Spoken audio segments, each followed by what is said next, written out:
갑자기 배가 아파요. 163대 1이 남았어. 로또다. 사야죠. 욕심쟁이. 욕심 좀 내보려고 했는데 포기하겠습니다. 네.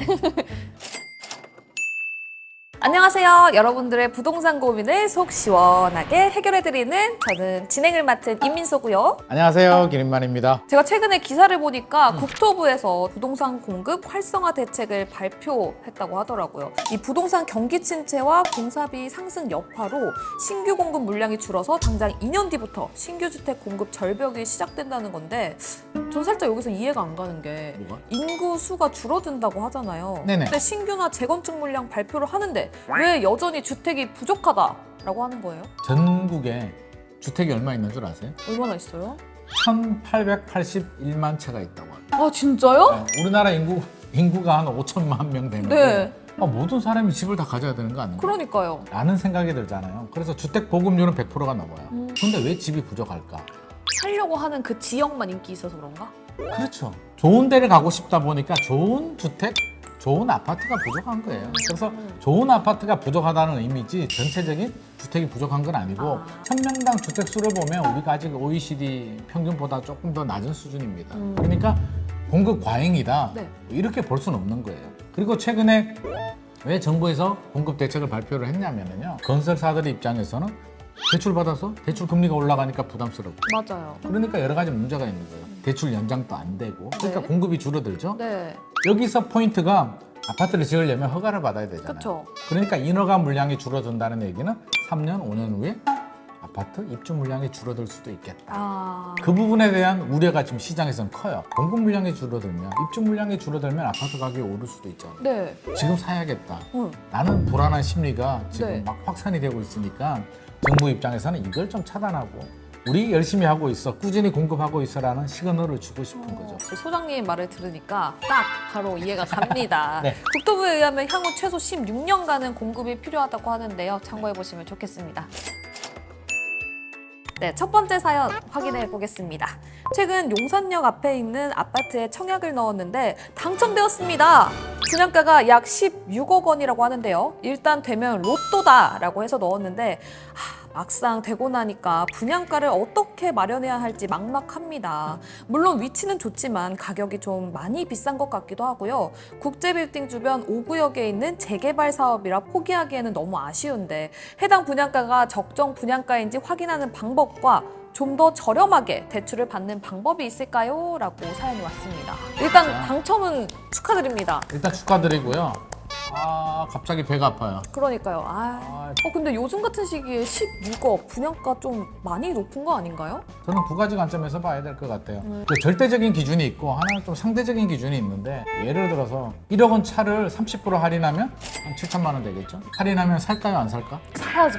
근데 너무 비싸요. 7천만 원도. 그렇지. 그러니까 사람마다 달라요. 7천만 원도 비싸고 1억도 비싸고 난 다 비싸라는 네. 사람이 있고 무슨 소리야. 1억이 7천만 원 해주는데 무조건 해야지.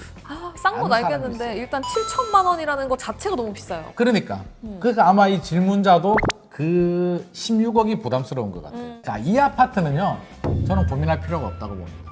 왜요? 지금 16억이라고 했잖아요. 네. 3.3제곱미터당 한 4,500만 원 정도 될 거예요. 주변에 좋은 아파트들이 막 있거든요. 네. 비슷한 아파트들. 비교해보니까 6천만 원이 넘어. 3.3제곱미터. 그럼 엄청 싼 거네요? 엄청 싸지. 30% 와. 정도 저렴해. 저렴한 거는 맞는데 이제 또 개인 사정이 있는 거죠. 맞아요. 16억 사실 부담스럽죠. 맞아요. 부담스러운 거는 맞는데 저렴한 거는 확실하다. 근데 이게 굉장히 인기를 끌었던 아파트예요. 네. 163대 1이 나왔어요. 163대 1이요? 16억임에도 불구하고 그 얘기는 많은 사람들이 알아먹은 거지. 이게 주변 시세보다 저렴하다. 로또다. 어떻게 됐든지 간에 저는 가지고 가셔야 된다. 이런 기회 자주 오지 않습니다. 어떻게든 마련해야죠. 그러면 대출을 좀 저렴하게 받을 수 있는 거는 집단 대출이요? 일단 입주할 때 네. 상징성이 있는 좋은 아파트들이잖아요. 그 주변에 지정 은행들은 금리를 좀 저렴하게 해줍니다. 그래요? 네, 정책 금리를 적용해주기 때문에 어떻게든 버틸 수 있으면 나중에 큰 효자가 될 거다. 이거 놓치면 크게 후회할 것 같습니다. 알겠습니다. 꼭 계약을 하셨으면 하는 마음으로 그러게요. 이렇게 첫 번째 사연 마무리하고 두 번째 사연으로 넘어가 보도록 하겠습니다. 네, 두 번째 사연. 결혼을 앞둔 예비 신혼부부입니다. 결혼에 대한 사회적 기대치 때문인지 요즘 내 집 마련에 대한 조급함이 점점 더 심해지고 있습니다. 솔로일 때는 그렇다 쳐도 예비 신혼부부면 청약에 금방 당첨될 줄 알았는데 번번이 떨어지네요. 그렇다고 비인기 지역에 넣는 건 청약 기회를 날리는 듯한 느낌이 들어서 서울만 고집하고 있는 상황입니다. 최근에 기사를 보니 올해 서울 평균 청약률이 100대 1에 달한다는데 괜한 기대를 하고 있는 것보다는 요즘같이 부동산 경기가 다소 주춤한 시기에 청약이라도 보태서 작은 집이라도 사는 게 방법일까요? 아님 계속 기회를 노리는 게 맞을까요? 라고 고민을 주셨습니다. 이번에는 청약이 좀 어렵다라는 고민이 왔습니다. 청약 통장은 안 깨야 돼요. 무조건 가져가죠. 그래요? 무슨 일이 있어도? 한 3번 도전하고 포기하시는 분들이 있는데 저도 옛날에 해봤거든요. 네. 내가 그때 왜 깼지? 당장 당첨이 안 되더라도요. 청약 통장은 시간이 오래 지날수록 효자가 돼요. 통장 가입 기간 점수도 있고. 또 공공분양 같은 경우는 매월 10만 원씩 납입하면 납입 금액이 높아질수록 당첨 확률이 높아지는 것도 있고. 금리도 괜찮아요. 금리가 지금 올랐다고 해요. 0.7%포인트 올라가지고 2.8%. 금리가 2.8%고요. 소득 공제가 돼요. 기존에 240만 원까지 소득 공제를 해줬는데 이것도 300만 원으로 확대됐네요. 확대됐어요. 그리고 또 미성년자들 어릴 때 만들어도 성인이 되잖아요. 그러면 20년이 되죠. 네. 20년 기간을 다 인정하지 않아요. 2년만 인정해줬는데 지금은 5년으로 늘어났습니다. 아, 진짜요? 그러니까 혜택이 정부 입장에서는 청년들한테 지금 혜택을 막 주고 있어요. 그러니까 절대 해지하지 말고 당장 당첨이 안 되더라도 통장은 가지고 가자. 그리고 좋은 물량 나오면 꾸준히 도전 또 도전 하셔야 됩니다. 근데 여기서 또 시선을 끄는 게 금리입니다. 올려봤자 시중금리보다는 적잖아요. 청약을 하기 위해서 자격 요건이 되는 통장이란 말이에요. 그런데 2.8%라도 주면 저는 땡큐라고. 청약 통장 가지고 금리까지 욕심내는 건 욕심쟁이.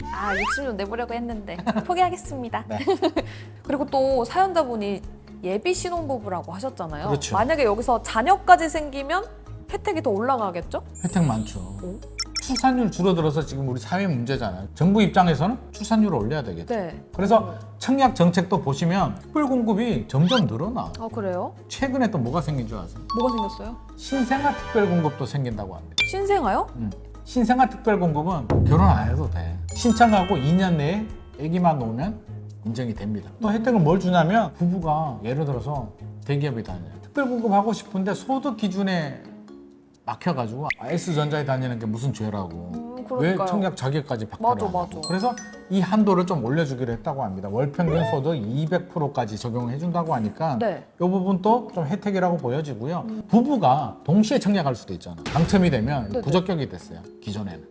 아, 같이 넣으면요? 부부가? 네. 네. 둘 다 무효 처리됐는데 이제는 그렇지 않습니다. 중복 당첨된 경우 먼저 신청한 거는 유효 처리가 된다고 하니까 이것도 혜택을 좀 주긴 했죠. 다자녀 있잖아요. 네네. 이제 자녀 2명만 있으면 다자녀로 인정이 됩니다. 2명도 다자녀예요, 네, 이제? 이제 그러면 부부가 같이 청약을 넣으려고 할 때 청약통장 가입 기간이 긴 사람이 넣어야 더 유리한 거예요?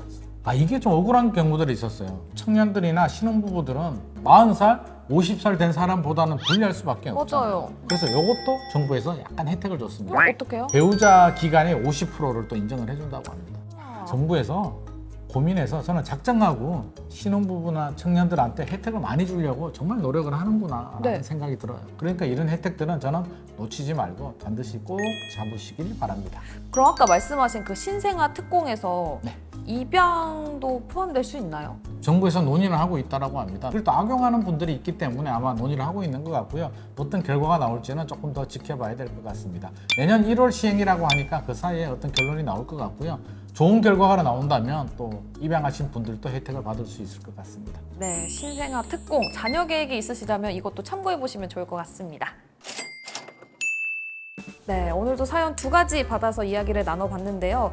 이게 또 로또 청약이라는 말이 무색하게 분양가 폭탄입니다. 16억 언제 마련합니까?